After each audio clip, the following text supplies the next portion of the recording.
Petrol மற்றும் diesel விலை உயர்த்தப்பட்டதற்காக எண்ணெய் நிறுவனங்கள் தரப்பில் சொல்லப்படும் காரணம் குறித்து அலசுகிறது இந்த சிறப்பு செய்தி தொகுப்பு. கடந்த 2013ஆம் ஆண்டுக்கு முன்பு வரை பெட்ரோல் டீசல் விலையை மத்திய அரசே நிர்ணயித்து வந்தது.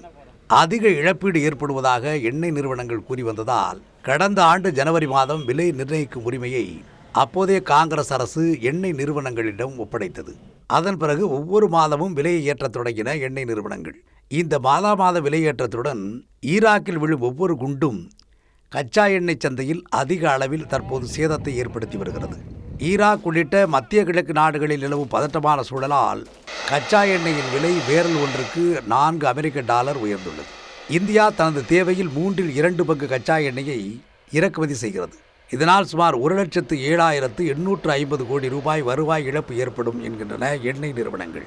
இதனை ஈடுகட்டவே தற்போது விலை உயர்த்தப்பட்டுள்ளதாக அவை தெரிவிக்கின்றன. மாதம் பெட்ரோல் டீசல் விலையை உயர்த்தினாலும் இன்னும் இழப்பீட்டில் இருப்பதாகத்தான் எண்ணெய் நிறுவனங்கள் கூறுகின்றன. இதுவரை 17 முறை விலை உயர்த்தப்பட்டாலும் 1 லிட்டர் டீசலுக்கு $3.40 வரை இழப்பீடு ஏற்படுவதாக அவை தெரிவிக்கின்றன.